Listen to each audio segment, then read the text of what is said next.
All right, guys, this is Gwin at MLG Dallas for Quantic Gaming, the Quantic Media portal. I'm here with yet another Australian. It is none other than Docs. Now, you're here with Team MV, and you played as well, but you like organize and run the Australian scene. How do you find time to do all of that?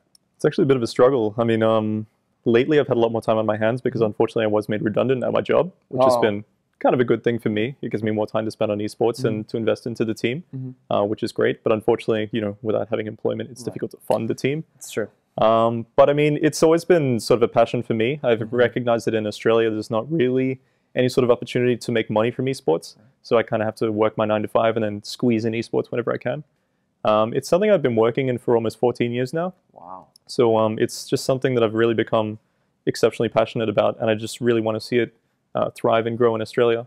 That's amazing. I mean, 14 years of dedication. What game did you start with? It was originally Brood War, actually. Okay. So I started out with Brood War when I got picked up by a bunch of Koreans who were the guys who were behind the original World Cyber Games back in 1999. Right. And I got really, really into it because this is like competitive gaming. This exists. It was the first time it really appeared in my mind. And I kind of stuck with that, and I rolled with Brood War for a few years, helped out with some Quake, Counter-Strike, all that sort of stuff, came back to Warcraft 3, and then naturally migrated to StarCraft 2, and things have been really booming in Australia since then. Yeah, I know you have the ACLU, which is kind of your own little mini MLG, and then it's great to see you guys out here. A lot of your team is here for the first time in MLG. How many Australians total came out? I think it's for StarCraft, there's 8 players. So there's 5 from NV, including myself, and 3 from Immunity. Okay. And Immunity also sent a Halo team as well. Oh, did they? Yeah, Immunity, a really strong team over there as well. I know I've casted a lot of those games. Yeah. Talk to me a little bit about, you said that the scene in Australia is now profitable. What kind of things would need to happen for that to start being profitable for the smaller community? To be honest, I think it's a bit of a logistical issue, and I don't know if we can resolve it anytime soon. I mean, you've got things like travel and accommodation costs, which makes it very challenging for players without funding and spectators to attend. The whole population density is a serious issue. I mean, as far as scale goes, we're getting the same ratio of spectators as MLG is getting. It's just we don't have as many people to actually send. Exactly. So, I mean, we get like 30 to 50 spectators to most events, and seeing 300 at WCS Oceania was like a record for us. It's like, wow, we have this many fans? So those are some really difficult things for us to overcome. And I think the only thing that's really going to help is more funding.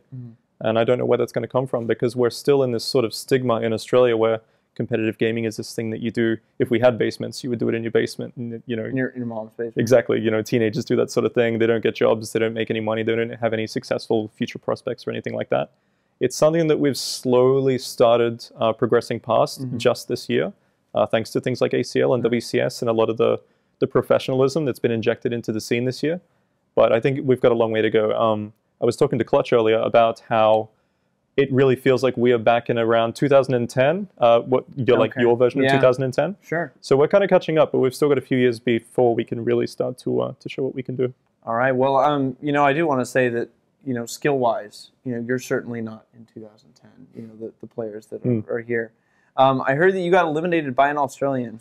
Yeah. So isn't that two players from MV who've now gotten knocked out by another Australian? Yeah, that's correct. What are the odds of that? It's pretty unfortunate. Have you done the math? Well, I haven't done the exact math, but when you've got 8 Australians in a bracket of over 200 people, being matched against another Australian in round 1 is pretty frustrating. Yeah. That can we call it conspiracy? I think so. Okay. I think they're a little bit scared. All right. And what race do you play, Docs? I play random, actually. You play random? Got the dice over here. Yeah, I play random competitively. So what did you roll in your games? My first game against T-Gun, I randomed Terran on a Hana, and I did a lot of damage to him, but didn't really follow up. And then the second game on Daybreak, I randomed Protoss.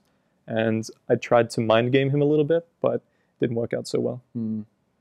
Daybreak, pretty good map for T-Gun anyway. It is. Yeah. Those are his exact words when we started the game. Yeah. Uh-oh. Well, with that, any sponsors you want to thank? Any shout-outs you'd like to make? Yeah, obviously shout out to my team. I mean, these guys drive my passion. It's the reason we're all here. And of course, shout out to Plantronics, Gamecom, the guys that fund our ventures. And of course, Frag Labs and Horizon Australia, who provide us with the wicked laptops. So these guys can practice wherever we're traveling.